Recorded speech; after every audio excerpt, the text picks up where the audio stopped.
Orang yang pernah dalam lingkungan gitu yang penuh dengan kekerasan bukan berarti dia akan menjadi pelaku kekerasan juga. Kapan ya pasangan gue akan meledak tuh kapan?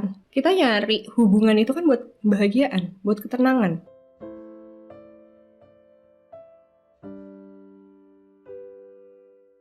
Halo Ra, Hai, gimana kabarnya? alhamdulillah baik. Kamu gimana, Andre? Baik juga, baik juga.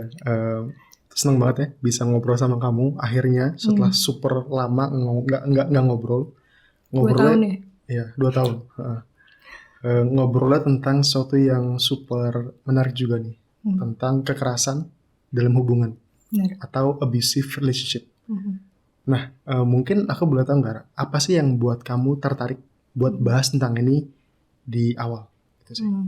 Oke, mungkin ada 3 sebab kali ya. Oke. Pertama adalah mungkin yang kita tahu nih di media lagi heboh banget tentang artis ibu kota yang lagi mengalami KDRT ya, eh, Lesti Kejora dan siapa? Rizky Bilar. Hmm. Oke, mungkin sebelumnya juga kalau di luar negeri tentang Johnny Depp ya sama mantan istrinya itu juga sempat heboh banget kayaknya tentang mereka. Itu yang pertama yang bikin aku pengen ngebahas ini. Yang kedua tentu aja ketika konseling gitu ya, cukup banyak sih yang mengalami kekerasan ini tapi mereka sendiri tidak menyadari bahwa oh ini udah termasuk kekerasan nih dalam suatu hubungan kayak gitu. Mungkin yang ketiga ini rada personal kali ya yang mau aku share di sini ya tentang pengalaman pribadi aku sih yang pernah aku alamin sendiri mungkin di masa muda Masih, masih. gitu. Seberapa muda tuh dulu? SMA, I see. remaja lah ya. Remaja ya. Mhm. Oh, remaja masih masih belum bisa, belum, nggak kayak sekarang ya. Gak tahu nih, semoga sih ada peningkatan ya. Oke, oke, oke, oke. Em, oke, thank you Ra buat sharingnya. Aku juga ada cerita sebenarnya nih, tapi ceritanya nggak tahu nih. Aku ceritain singkat aja kali ya. Tetanggaku, kan aku tinggal di apartemen ya. Oke. Lantai 21. Jangan aku bilang alamat ya. Cuma apartemen. Tetanggaku itu ada yang KDRT. Oke. Jadi hari pertama aku eh, pindah unit apartemen, aku sama adikku tuh bawa barang gitu kan. Terus lagi ya bawa barang gitu. Ada orang teriak-teriak gitu.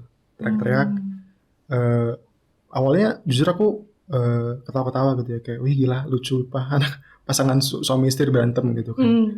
Eh, Cuma berubah jadi nggak lucu dengan sangat cepat gitu. Karena udah nggak lucu lagi nih, teriak-teriaknya bukan teriak-teriak yang imut gitu ya, yang kayak oh kamu sih nggak gitu gitu, tapi yang udah kayak racun lah gitu. Terus pada akhirnya ada bunyi pak juga gitu, kayak orang tampar gitu. Itu super eh, mengejutkan ya. Aku sampai harus ketok pintunya dan wah super dramatis lah. Aku ingat akhirnya aku sama sapam tuh sampai bolak-balik ngetok pintunya mungkin lebih dari 4 kali ya. Aku 2 kali, sapamnya 2 sampai 3 kali. Sampai akhirnya cowoknya keluar eh, untuk tenangin diri. Gitu. Pakai tas lempangan terus kayak begini, gitu. Oke. Jalan. Berarti kamu Gitu. sempat ngobrol tuh, Andre, sama Sempet mereka? ngobrol, sempet aku tawarin konseling malah. Oh. Eh, bukan konseling, tawarin ngobrol gitu. Mhm. Sayangnya aku nggak tawarin konseling, harusnya aku tawarin konseling. Cuma Hmm. aku tawarin gitu, bro kalau lu butuh orang buat buat cooling down, Diskusi. ketok aja pintu kamar gua gitu kan. Mhm. Terus respon dia malah, gua mana bisa percaya sama lu. Itu responnya. Hmm. Jadi mungkin ya nggak ada niat buat berubah juga gitu. Hmm. Ya mungkin karena kamu juga baru hari pertama juga kan ya pindah ke Mungkin, sini. Penyambutannya tapi masa aku kan luar kayak kalau biasa. dia punya niat buat memperbaiki diri ya dia, at least kalau dia menolak pun dia nggak nolak dengan cara itu gitu. Kalau kalau kalau dia jawab seperti itu di kepalaku itu dia mau mau cari pembenaran gitu, kayak nyalain ini salah dia gitu, lu nggak tahu aja, nggak oke sih.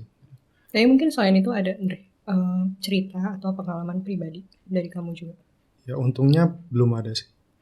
Orang tuaku berantem berantem, cuma kalau berantem nggak pernah pukul-pukulan atau kata-kataan, nggak pernah sih.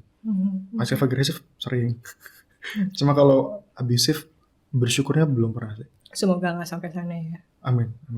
Dan hubunganku juga jujur bersyukur belum pernah gitu. Tapi emang kalau kita ngomongin tentang kekerasan dalam hubungan tuh suka nggak disangka-sangka sih, kayak ya bisa aja di lingkungan terdekat kita gitu ya mengalami itu, karena biasanya sih umumnya kayak ketika seseorang mengalami keadaan seperti itu ya mereka berdiam diri ya gitu. Maksudnya dalam arti mungkin mereka sendiri juga overwhelmed gitu dengan apa yang terjadi dan bingung juga apa yang harus dilakuin, bahkan untuk cerita ke teman terdekat aja juga mungkin takut gitu ya, entah takut disalahkan lah atau takut ya jadi pasangannya dikata-katain atau jadi dipojokkan juga seperti itu gitu. Jadi ya semoga aja di sekitar kita nggak banyak ya, maksudnya orang-orang terdekat kita gitu dilindungi dari ya hubungan yang penuh dengan kekerasan seperti ini gitu. Makanya mungkin bagi teman-teman di luar sana mungkin yang lagi ngalamin atau mungkin persiapan mau masuk dalam sebuah hubungan, mungkin awareness-nya bisa, maksudnya dengan podcast ini bisa meningkatkan awareness teman-teman di luar sana sih. Amin banget. Mungkin aku mau tanya sih, Ra. Itu kan dampak ya, dampak terus kayak harus gimana nih kalau lagi dalam hubungan seperti itu. Tapi mungkin dari awal dulu, sebelum orang itu bisa menjadi seorang pelaku kekerasan ya dalam sebuah hubungan, itu faktor-faktor yang bisa mempengaruhi dia jadi kayak gitu tuh apa aja sih? Oke. Ini menarik nih kalau kita bahas faktor, mungkin sangat bermanfaat ya buat teman-teman yang masih dalam pacaran atau pencarian pasangan gitu ya. Mungkin bisa diperhatikan dari latar belakangnya, latar belakang lingkungan gitu. Bukannya kita saklek ya orang yang pernah dalam lingkungan gitu yang penuh dengan kekerasan bukan berarti dia akan menjadi pelaku kekerasan juga seperti itu. Tapi kita lihat penghayatannya gitu. Dari kekerasan yang dia saksikan atau yang dia dapatkan, apa sih penghayatannya gitu. Apakah dia menghayati bahwa kekerasan itu bisa menyelesaikan masalah gitu. Kekerasan itu cara yang nyaman untuk melampiaskan sebuah emosi, misalkan seperti itu bisa menjadi salah satu faktor. Selain itu juga dari keberhargaan diri seseorang gitu. Karena mungkin ini akan berpengaruh dengan kepercayaan diri juga gitu ya. Semakin tidak percaya diri orang, kita semakin insecure dengan diri kita sendiri gitu. Jadi serba awas sama semuanya. Yang mana bisa jadi nih outputnya adalah ketika dia nggak percaya diri, dia rendah diri ke pasangan, ngerendahin pasangan gitu kan. Padahal dia sendiri nih yang ngerasa berkecil hati gitu dengan dirinya sendiri, merendahkan pasangannya agar dia ngerasa lebih superior. Itu bisa terjadi kayak gitu. Tadi jadi juga sensitif kalau misalkan dia insecure dalam dirinya sendiri, ya jadi mudah cemburu, insecure dalam hubungannya sendiri gitu. Selain itu mungkin dari bagaimana seorang cara menyelesaikan suatu masalah. Nah itu juga bisa dilihat tuh, gimana sih nih kalau calon pasangan kita lagi ada masalah, nyelesainnya dengan cara apa?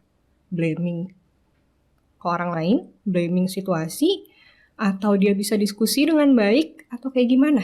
Gitu.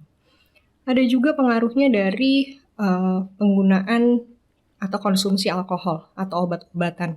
Gitu. Itu kan tentu saja mempengaruhi pola berpikir ya. Mempengaruhi juga bagaimana kondisi emosi ya orang yang mengkonsumsi tadi alkohol dan obat-obatan ini gitu. Mungkin salah satunya juga di kasus Johnny Depp gitu kan ya, dibilang kan oh ini terjadi kekerasan karena dia mengkonsumsi alkohol dan obat-obatan gitu. Ya itu bisa banget sih menjadi faktor-faktornya gitu ya. Dan mungkin bagaimana cara seseorang berkomunikasi gitu. Balik lagi tadi, apakah cara komunikasinya nih terbiasa dengan nada yang tinggi kah? Atau terbiasa untuk menyudutkan kah? Atau bagaimana gitu. Nah itu bisa menjadi faktor-faktor pembentuk atau faktor prediksi ya. Apakah individu ini nih mungkinkah menjadi pelaku gitu kekerasan dalam hubungan. Make sense banget sih. Ada satu tuh yang aku tangkap tuh, penghayatan. Menarik banget tuh. Ada orang yang kalau dulunya dipukulin, itu penghayatannya adalah wah ini sampai gue mati gue gak bakal biarin anak gue dibukulin gitu. Istriku dibukulin gitu. Tapi ada juga yang mengaitkannya beda gitu. Yang kayak dulu juga gue dipukulin, which means it's okay gitu untuk gue mukul juga gitu. Itu super menarik sih. Menurut kamu apa ya yang bisa buat penglihatan orang itu berbeda?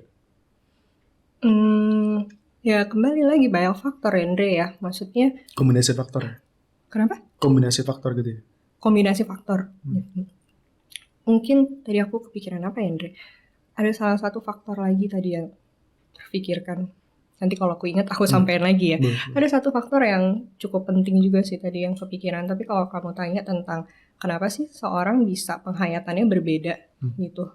Ya kembali lagi bisa dari faktor si lingkungan itu sendiri gitu.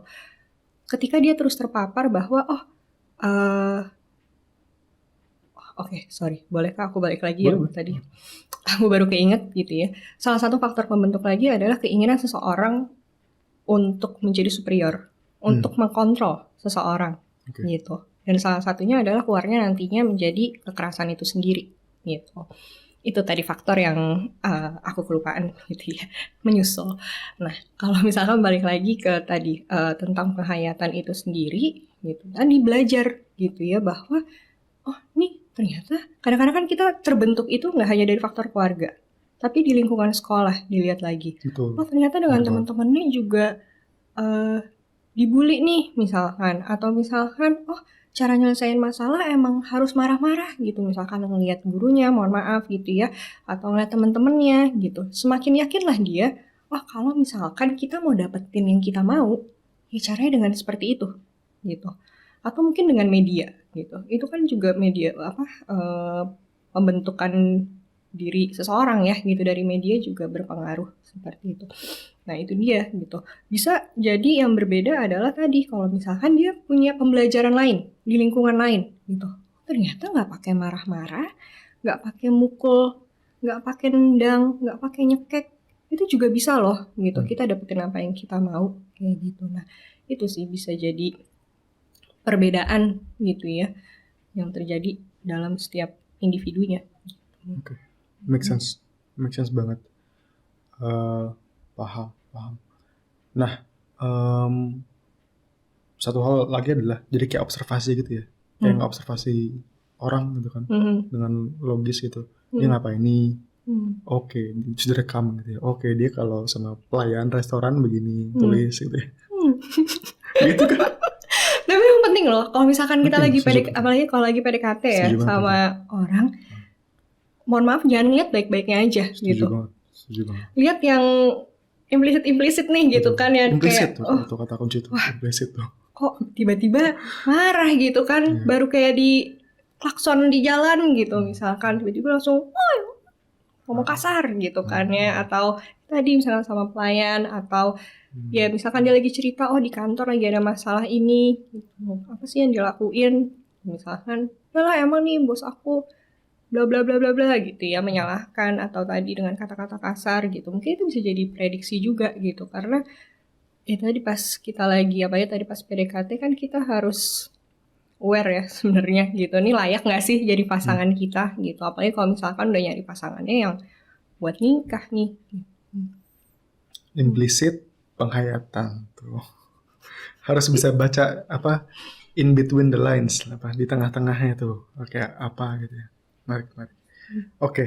Itu faktor-faktornya. I think udah super jelas sih. Thank you Ra buat penjelasannya. Next adalah bentuk-bentuk dari abuse atau kekerasan dalam sebuah hubungan. Untuk teman-teman yang mungkin nggak sadar bahwa mereka dalam sebuah hubungan yang abusive. Oke. Ini menarik juga nih Andre, karena teman-teman di luar sana banyak yang mikir adalah selama nggak dipukul nggak apa-apa gitu. Selama nggak dipaksa berhubungan seksual nggak apa-apa gitu. Berarti belum abusive lah gitu ya. Atau suka datang nih konseling, Kak, masalah aku nggak ada apa-apanya sih sama yang lain gitu. Karena apa yang dia rasakan adalah misalkan dia suka dikatain gitu, suka dipojokin sama pacarnya misalkan, nggak nyaman secara emosional. Tapi kan kalau secara fisik dia oke-oke aja gitu kan, dan dia ngetranslate-nya adalah sebenarnya nggak ada apa-apanya sih Kak gitu. Padahal dengan perkataan aja tuh bisa menghancurkan kita loh gitu, secara psikologis kita gitu kan ya. Menarik, oleh karena itu yang namanya kekerasan tuh bisa umumnya dibagi 3. Kekerasan verbal atau emosional, kekerasan fisik, dan kekerasan secara seksual. Ada juga ini ya, peneliti gitu yang menambahkan ada kekerasan secara finansial. Baru biasanya sih yang lebih di lebih di zoom in gitu ya, yang orang-orang cukup banyak tahu ya 3 ini gitu, yang 3 awal.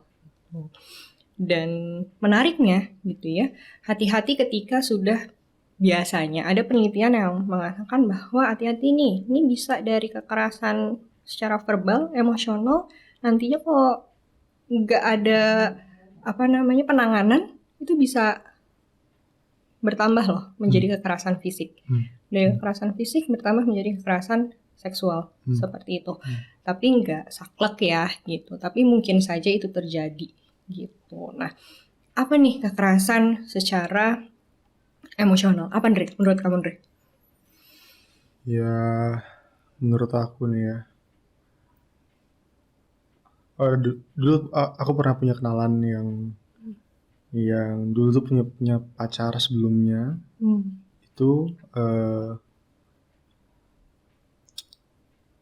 dia mau les fotografi. Terus dia bilang, ngapain sih kamu ngapain gitu, kamu juga nggak bisa. Tuh, menurutku tuh emotional abuse sih, menurutku.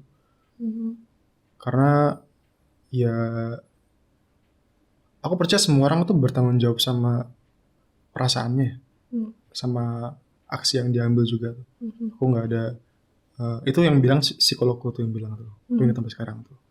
Tapi ya kalau bisa ya jangan dikontrol lah mulutnya. Kalau tahu bahwa itu bakal membuat orang yang lain itu negatif lah. Jadi dia dari negatif harus memulihkan diri, ngapain gitu sih, kayak ya kalau bisa jangan lah.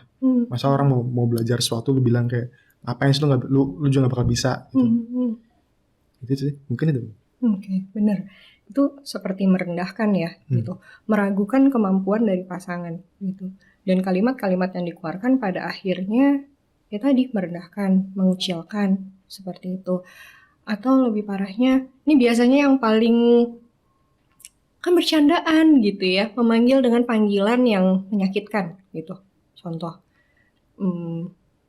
si bulet, si gendut, si kuntet gitu, misalkan si item. Kadang-kadang, nah ini yang suka kayak, nggak asik, masa nggak boleh sih gitu ya. Ada orang yang emang nyaman gitu dipanggil seperti itu gitu ya, kayak ya udah bercandaan. Tapi ketika kita tahu nih pasangan kita udah nggak suka dan kita tetap ngelakuin, itu berakhirnya bisa menyakiti secara emosional pasangan kita loh, kayak gitu. Dan itu nggak, ya alangkah lebih baik kan kalau diganti ya, kayak si cantik kayak si manis kayak atau si ganteng atau apalah gitu yang bisa, si pinter atau apapun yang bisa digantikan, atau ya sesimpel panggil aja namanya gitu kan. Tapi ya tadi gitu. Ini adalah bentuk yang sangat-sangat ringan tapi ya. Panggilan doang ya. Tapi impact-nya kan gede loh. Yang ekstrim menurutmu apa coba? Ada nggak? Membentak? Enggak juga. I guess sesimpel itu ya. Secara emosional tuh ini loh, tipis gitu. Nggak disadarin, makanya tadi mungkin banyak. Tadi nggak tipis menurutku sih. Aku malah mikirnya tipis dari itu ke mukul, itu tipis itu. Oke. Ya kan? sorry. Maksudnya gini. Itu dari apa sih? Iya sih. Maksudnya kayak kadang-kadang kalau maksud aku tipis adalah kalau kita lagi diskusi gitu berdua kan kadang nada kita tinggi gitu kan, meninggi gitu. Orang biasanya mengatakan bahwa itu umum terjadi gitu. Tapi kita tahu lah kenyamanan masing-masing pasangan kita tuh sampai berapa oktav sih gitu. Betul. Dengan kalimat-kalimat yang seperti apa sih yang nyaman untuk didengar sama pasangan kita, kayak gitu. Membentak, memaki, itu tuh udah ya menekan secara emosional gitu kan ya. Itu kalau misalkan kekerasan secara verbal, secara emosional, atau mengancam deh gitu. Awas lo ya kalau misalkan lo nggak tungguin gue gitu. Hati lo misalkan. kayak gitu. Itu juga secara emosional kan. Dan tadi mungkin selanjutnya adalah kekerasan secara fisik, dari mencengkram, mencubit, atau menjambak, atau mungkin yang artis ibu kota yang lagi booming ini dicekik, dilempar dengan benda dengan maksud mau menyakiti gitu kan ya, mau lempar remote lah atau lempar bantal lah, walaupun itu empuk ya, tapi kan itu kan udah tujuannya mau menyakiti gitu. Apalagi sampai yang dengan benda-benda gitu, dengan pisau, dengan pistol, atau menyiram dengan air panas, menyiram dengan air keras gitu ya. Itu ada banget sih kejadiannya gitu. Maksudnya itu udah bener-bener ya nyata kan ya, kekerasan secara fisik gitu. Terus selanjutnya ada kekerasan secara seksual. Apa sih? Pokoknya selama pasangan memaksakan adanya aktivitas seksual terhadap pasangannya, ya itu udah kekerasan seksual gitu. Karena kan ya kontrolnya ada di diri kita ya gitu. Maksudnya kalau emang pasangan sedang tidak mau, ya emang tidak senang dengan aktivitas seksual tersebut gitu, ya harus menghargai dong gitu. Tapi ya banyak juga yang dengan paksaan, dengan baik menyakiti fisik ataupun enggak gitu, tadi dicampur dengan ancaman gitu ya, kayak ya lo kalau misalkan nggak mau having sex sama gue, lo mau sama siapa lagi yang mau sama lo selain gue, itu paksaan lo gitu. Yang mana pada akhirnya banyak loh yang gitu deh, yang akhirnya ya juga ya udah deh kasih deh gitu, mau sama siapa lagi gue gitu. Dia juga toh cukup baik gitu, pasangan yang baik nggak akan pernah maksa ke arah sana gitu, menurutku ya. Setuju. Jadi ya itu udah masuk ke kekerasan seksual sih. Oke. Verbal atau emosional, terus fisik, sama kekerasan seksual. Aku lupa kalau kamu nanya bentuk verbal atau emotional abuse, kemarin nih nggak nyampe seminggu, aku lewat lagi di depan kamar mereka, unit mereka, pulang dari rumah orang tua, terus lagi teriak-teriak gitu. Terus mau gimana? Aku ya berhenti lah, masa aku lewat gitu. Terus aku dengar gitu, cowoknya bilang gini, cowok cewek nih, emangnya kamu doang yang hancur? Tuh, itu aku tangkap tuh. Ya basically mau bilang bahwa aku juga hancur, gitu. Jadi nggak ada niat tuh buat memperbaiki situasi, ya pure blaming aja, gitu. Kayak ini salah lu, gue salah, tapi lu juga salah, gitu, basically gitu. Itu pertama. Terus yang kedua, aku juga tangkap cowoknya bilang gini, kamu puas nyiksa aku, something like that lah. Karena kayaknya cewek ini udah mutusin, udah berkali-kali gitu, tapi balikan terus. So kamu puas nyiksa aku, terus ceweknya bilang enggak kok. Tapi cowok ini persisten gitu, dikomporin terus. Kamu puas kan? Iya kan? Mojokin ya.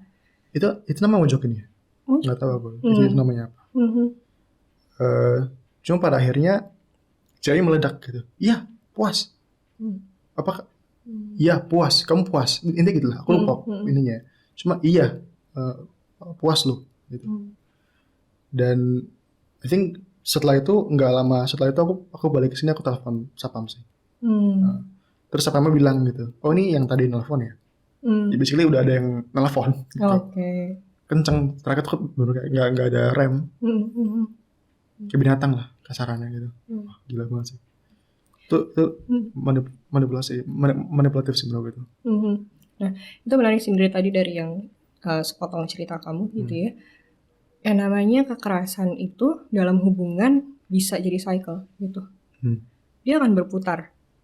Dimana awalnya titiknya adalah hubungannya baik-baik aja nih gitu. Hubungannya baik-baik aja, ada trigger dikit aja, ada sesuatu yang membuat salah satu pasangan tidak nyaman. keluar nih reoknya, keluar segala caci maki atau ya secara verbal atau secara Reok tuh fisik. aku mikirnya yang pakai topeng loh, reok. Iya kan kayak serem kan itu kan. Oh iya bener ya itu ya. Oh iya. Jadi serem Aku kira kan kayak bahasa apa ya? mungkin pasangan kita yang wah adem ayem ya gitu kayak Angel tiba-tiba berubah kan saat itu gitu karena awalnya biasanya tadi gitu kayak oh manis banget dan lain hal gitu. Setelah udah terjadi nih kekerasannya entah tadi secara verbal, secara fisik dan lain hal gitu ya. Biasanya si korban akan udahlah selesai aja kita. Udah selesai. Aku udah nggak bisa lagi nerima kamu, cukup. Gimana? Balik lagi nih. Si pelakunya akan ngemis-ngemis biasanya. Akan minta maaf gitu. Maafin aku bisa tuh sampai nangis-nangis, sampai sujud-sujud, sampai datang ke orang tuanya. Beneran ini terjadi gitu. Yang pada akhirnya oke dikasih kesempatan, balik lagi ke titik awal. Fine nih hubungannya ya kan, adem ayem, manis-manis, mungkin awal-awal adalah dibeliin bunga, diajak nonton atau Pijat. pegel ya kamu ya, kamu tuh pijat kan? Ya nggak tahu tarik mulu kan soalnya kan. Jadi bener-bener pegel ya. Oke. Nah apapun itu gitu kan dikasih treatment ya kan. Nah terus tiba-tiba ada lagi, muter lagi tuh. Gitu. Terus kayak gitu. Jadinya ya mungkin itu juga yang terjadi sama tetangga kamu juga gitu. Karena mungkin itu berefek sih sama berdampak gitu ya si kekerasan ini baik bagi pelaku ataupun korban gitu terutama ya untuk korbannya sendiri gitu. Tadi mungkin ngaruhnya dia ngerasa udah nggak berharga lagi nih aku. Gitu. Mungkin sebelum nggak berharga konsep dirinya jadi berantakan. Ini kita bicara dampaknya berarti. Dampak dari abusive relationship apa itu? Tadi dampaknya adalah kehilangan gitu, bisa sampai kehilangan jati dirinya gitu. Ini sebenarnya tadi dengan perkataan-perkataan, lo bisa apa sih gitu, emang lo mampu gitu, lo nggak cantik tau, lo bau tau, lo item gitu, atau tadi, pokoknya kalau misalkan lo nggak nurut, lo akan kayak begini, akan dapet efeknya kayak gini gitu kan. Pada akhirnya, apa iya aku pantas diginiin. Kayaknya aku emang pantes deh, soalnya kata pasangan aku emang nyebelin gitu. Aku nggak nurut, aku nggak cinta sama dia gitu. Tadi aku nggak cantik, oh mungkin iya kali ya. Alhamdulillah nih si pasangan aku mau nerima aku gitu. Pada akhirnya konsep dirinya jadi nggak jelas, bukan nggak jelas sih. Maksudnya ada pergeseran gitu ya, ada pergeseran. Yang ada akhirnya dia ngerasa nggak berharga nih lama-lama. Kalau misalkan gak ada si pasangannya gitu. Bergantung kan pada akhirnya. Nah itu juga bisa menjadi faktor pembentuk tadi ya, berputar tuh pada cycle seperti itu. Iya gitu. berputar. Apalagi efeknya, tentu jadi cemas. Kayak kapan ya pasangan gue akan meledak tuh kapan gitu. Kita nyari hubungan itu kan buat apa sih? Buat kebahagiaan, buat ketenangan, buat ya saling mendukung satu sama lain. Betul. Saling berkembang untuk dalam waktu yang lama. Sebenarnya kita nyari pasangan buat itu. Ya menjadi support system kita gitu kan. Kalau bisa yang menjadi main support system ya bisa jadi yang pertama gitu ya. Ya maksudnya kan pasti kalau pacaran ujung-ujungnya kan pengennya nikah gitu. Kalau yang udah nikah ya berharapnya pasangannya pun jadi yang utama toh gitu, yang bisa ngedukung dia, yang ngasih rasa aman ke dia. Tapi ya nyatanya malah ini nanti aku duduk aja aku salah gitu. Aku mau ngejemur baju aja duluan daripada bikin sarapan aja nanti bisa salah gitu. Cemas terus gitu. Yang mana pada akhirnya bisa menuju pada depression juga gitu. Bisa muncul pikiran untuk menyakiti diri, pikiran untuk sampai bunuh diri gitu ya, ekstrimnya seperti itu. Kemampuan komunikasi, kemampuan untuk menyelesaikan masalah juga jadi berkurang gitu ketika kita ya tadi gitu dalam hubungan yang tidak sehat gitu ya, itu bisa impactnya ke situ sih gitu. Dan ya secara psikis, secara fisik pun juga bisa ngaruh loh gitu. Tadi kan kita stres terus, cemas terus gitu. ada penelitian mengatakan paling banyak tuh dalam kekerasan dalam hubungan gitu ya, ngaruhnya adalah ke gastro gitu ya, dan ke apa ya, pernafasan. Gastro itu perut ya, Gitu. perut. Pernafasan Lambung itu, gitu ya. pernafasan itu apa ya betul? Kardio. Jadi sesak gitu kah? Iya bisa, karena salah satu efek apa ya, efek fisik gitu ya yang timbul biasanya paling umum dari kecemasan kan pertama apa? Tadi ngerasanya susah nafas gitu kan, berdebar misalkan, atau bahkan sampai ngerasanya tuh nggak bisa napas kayak gitu. Dan mungkin efek lainnya bisa jadi PTSD juga, ya kan? Super complicated lah kalau misalkan hubungan ini tuh bisa terus berlanjut. Everything nggak enak lah ya. Rasanya gelisah, nggak enak lah. Oke. Ada lagi mungkin dampak dari hubungan yang abusif? Apa ya? Mungkin jadi bisa ragu loh untuk ngambil keputusan gitu. Balik lagi kita punya hubungan, berharap gitu ya kita bisa berkembang. Justru ketika kita dalam hubungan yang kurang sehat ini gitu, atau bahkan ya tidak sehat gitu ya, tadi kita mau ngambil langkah untuk kehidupan kita aja tuh jadi takut. Yang mana kita gimana mau berkembang gitu kan istilahnya gitu. Dan mungkin kalau contohnya kamu ngapain kuliah, emang bisa nyelesainnya gitu. Padahal ya kuliah kan untuk pengembangan diri kita gitu. Tapi pada akhirnya ya nggak diambil. Misalkan, oh ya udah deh nanti dia marah kalau misalkan waktu aku banyak kepake buat kuliah gitu. Ya mungkin itu bisa jadi efek juga sih dari si kekerasan itu sendiri. Iya, make sense sih. Dampak negatifnya tuh bukan permanen ya, dalam gitu loh. Kayak ngubah diri seseorang ya, bukan cuma kulitnya tapi dalamnya gitu. Mungkin ada efek lagi tadi sempat kepikiran mengisolasi diri jadinya. Oke. Iya. Dari teman-teman, dari klasik keluarga ya. gitu. Kayak wah, aku begini nih tadi kan ya karena nggak percaya diri dan lain hal gitu. Jadinya lu ya udah deh aku sendiri aja sama pasangan aku gitu. Ya udah deh aku dependen terus dipagerin aja sih.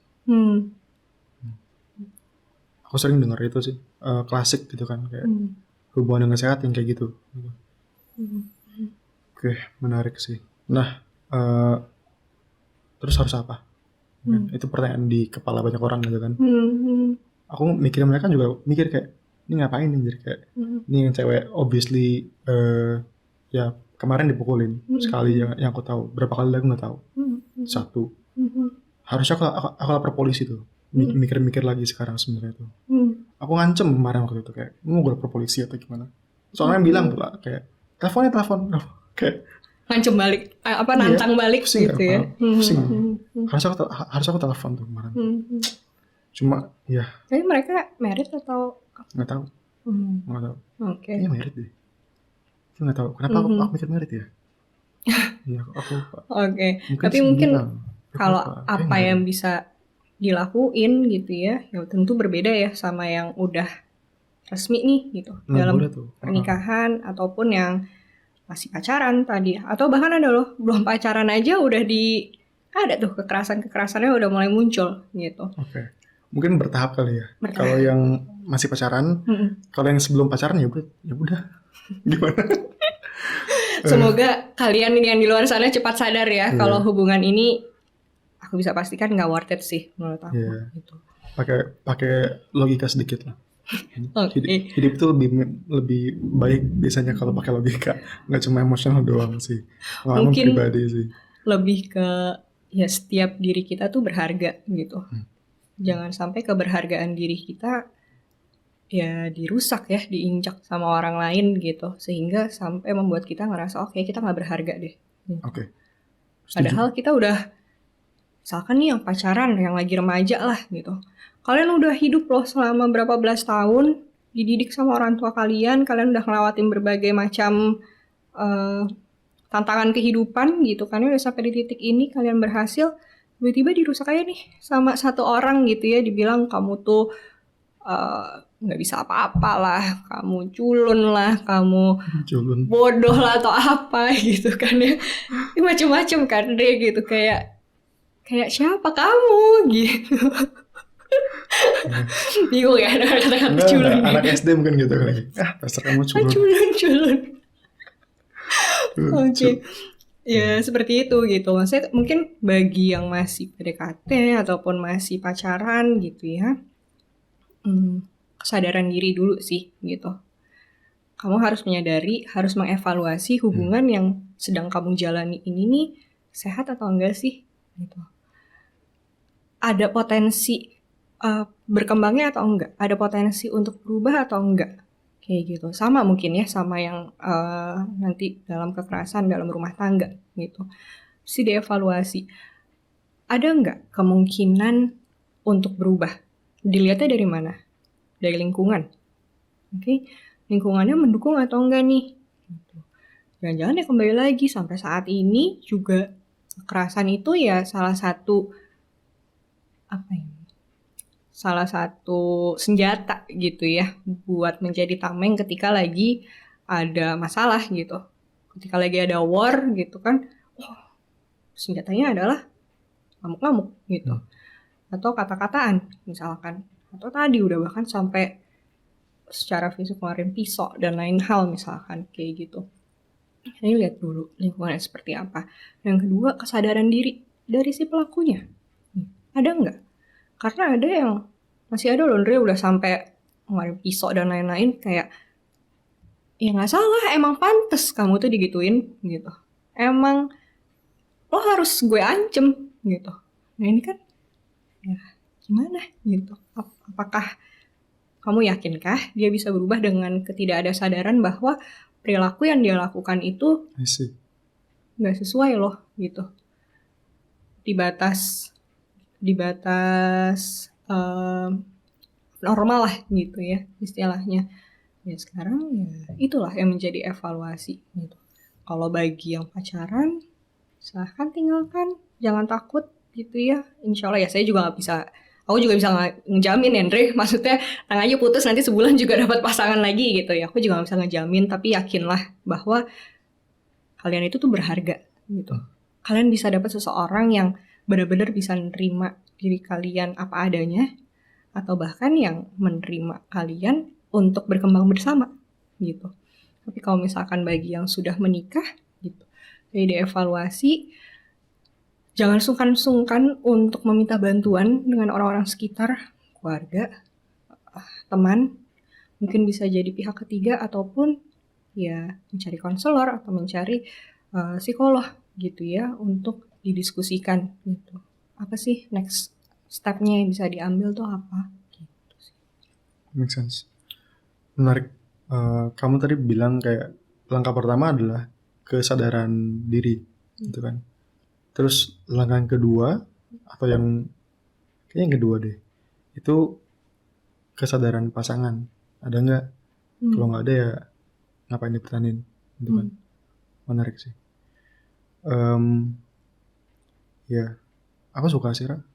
Di aku make sense sih. Kesadaran diri akan keberhargaan diri sendiri gitu ya. Habis itu pasangannya gitu kan. Ada nggak potensi berubahnya? Ada nggak apakah dia even sadar gitu bahwa apa yang dilakukan tuh salah gitu. Kalau nggak ada ya nggak bakal kemana-mana gitu ya. Aku nggak tahu sih yang mereka itu begitu apa enggak tuh. Jujur nggak tahu aku. Sama peluang untuk diskusi sih, Andre, mungkin apa tadi. Maksudnya peluang untuk diskusi, pasangan kamu ini cukup terbuka nggak sih untuk berdiskusi gitu. Tadi misalkan dia belum ada kesadaran nih bahwa tindakannya nggak tepat gitu. Tapi kalau masih, coba yuk duduk bareng, kita evaluasi. Kemarin tuh kamu ngapain sih? Main aku marahin kamu, bentak-bentak gitu. Kenapa? Tapi dia masih mau evaluasi nih gitu. Tadi balik lagi gitu ya. Karena awalnya dia nggak sadar. Maksudnya dia bilang, aku bentak-bentak kenapa ya? Kamu ngeselin? Jadi kan dia kayak membenarkan dong kayak karena pasangan yang ngeselin, jadi aku boleh dong bentak kamu gitu. Tapi dengan berkembangnya percakapannya gitu ya, kalau sampai akhirnya bisa menemukan solusi lain. Oke, maaf ya kalau aku nyebelin gitu. Kamu merasa aku nyebelin di mana sih? Di titik apa? Di poin apa? Kalau misalkan di masa depan aku melakukan itu lagi, sekiranya apa yang bisa kita lakukan? Gitu. Kalau misalkan dia menjawab, ya mungkin aku akan menenangkan diri aku dulu. Gitu.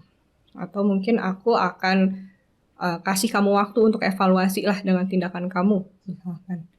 Atau ya tadi gitu, yang penting masih bisa berdiskusi gitu kan. Atau kesimpulannya adalah ya nggak tahu, lihat aja nanti gitu emosi aku kayak gimana, udah ngajak berantem lagi gitu kan. Capek ya. Nah Capek, itu capek. mesti dipertimbangkan lagi sih. Iya. Pertimbangkan nih kayaknya tapi halus banget nih. Kalau menurut kamu sendiri gitu. Pertimbangkan atau udah cari yang lain gitu, hentiin hubungannya. Oke. Tapi faktornya baik banget sih, susah sih ya guys. Bener. Ya tadi sih mesti dievaluasi secara keseluruhan dulu, apalagi yang sudah menikah ya. Pasti kan pertimbangannya banyak banget gitu. Mungkin yang udah punya anak, atau mungkin pasti akan memikirkan bagaimana hubungan kedua belah pihak antar keluarga kayak gitu. Tapi bagi mungkin lebih mudah gitu ya bagi yang berpacaran. Ini mungkin pesan sih Andre ya. Kalau misalkan kalian udah nggak nyaman sama hubungan kalian, kalian merasa hubungan kalian nih sehat gak sih?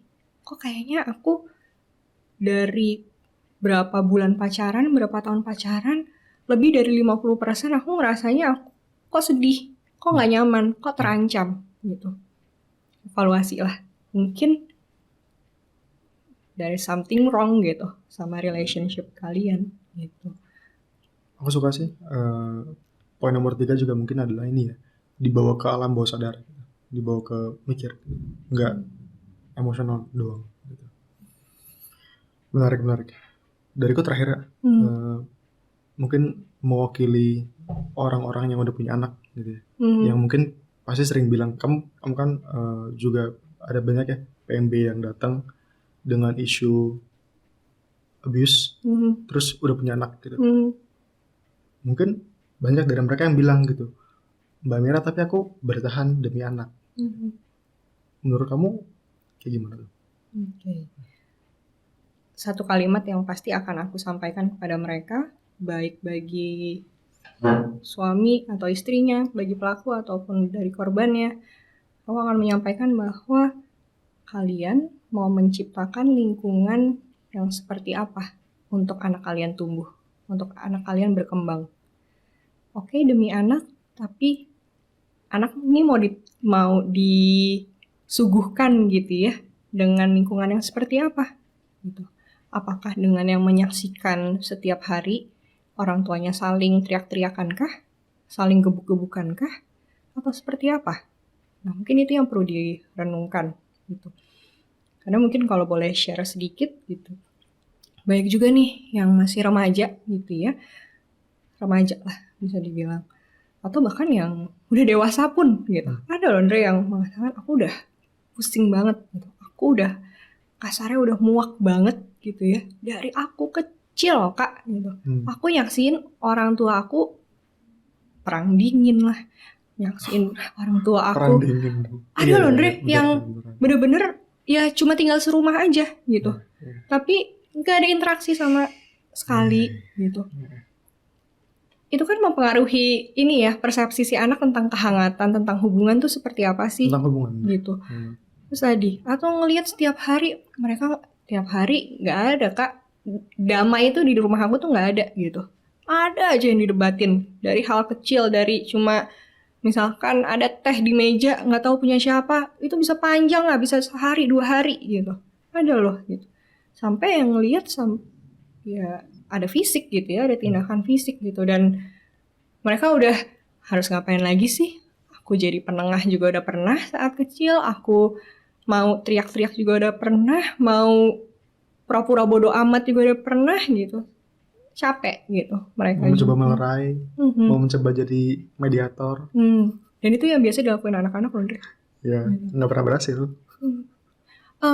Bisa berhasil, dan itu yang ngebikin mereka banyak loh Andre yang dari kecil gitu ya, naluri mungkin ya, kayak mama stop. Nah pas si anak di tengah-tengah stop, orang tuanya I guess kalau stop. stopin doang, Ya kan? benar itu dia. Iya di tengah-tengah. Berarti stopin doang, cuma ya kalau dia cabut ya ini lagi. Bener. Nah tapi di pikiran si anak, tugas aku adalah yang menstop orang tua aku. Aku bisa berperan sebagai stopper. Kalau ada aku, orang tua aku nggak akan berantem. Sebenarnya kan nggak kayak gitu konsepnya. Itu bukan tanggung jawab si anak loh. Setuju banget. Ada yang cerai atau mau cerai, terus yang disalahin anaknya, ada tuh begitu tuh. Ya nggak perlu ini lah. Jesus ini depresif ya. Aduh, cuma ya memang nggak menyenangkan lah. Memang sangat buruk lah keadaannya. Oke, cukup banyak banget yang kita bahas tadi, Ra. Thank you banget ya buat sharingnya. Udah bahas tentang faktor-faktor, ya kan. Terus bentuk, ya kan.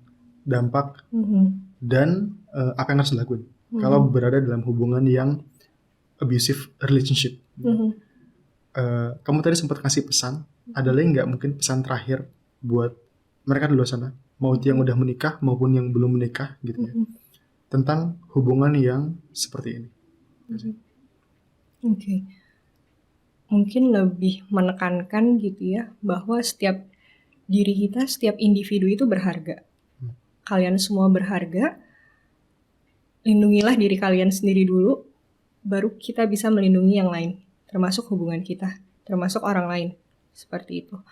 So, ya kalian berharga gitu sih. Karena ya tadi ya, balik lagi ke dampak, bahwa dampak yang paling umum terjadi adalah merasanya mereka nggak berharga gitu. Mereka kehilangan konsep diri mereka seperti apa. Oke. Make sense. Kalau gitu oke. Thank you banget, Ra, buat waktunya sekali lagi. Thank you Andre buat kesempatannya. Buat sharing-sharing ya. Yes. Sebelum kita akhirin podcast ini, kita ngiklan dikit kali ya. Kita tuh dari Bicarakan.id. So kalau kamu atau kenalanmu ada yang punya hubungan yang abusive, bukan punya ya, kayak ya unfortunately lagi dalam hubungan yang gak sehat gitu, sampai ada kekerasan, please jangan ragu untuk hubungin kita. Karena kayak yang tadi psikolog Amira udah bilang juga, kamu berharga. Gitu. Nah, cara hubunginnya gampang banget ke www.bicarakan.id. Kamu bisa konseling sama psikolog Amira ataupun psikolog yang lainnya. Gitu. So thank you banget untuk waktunya juga udah mau dengerin podcast ini. Dan sampai jumpa di podcast Angkat Bicara episode selanjutnya. Thank you. Bye-bye. Bye-bye.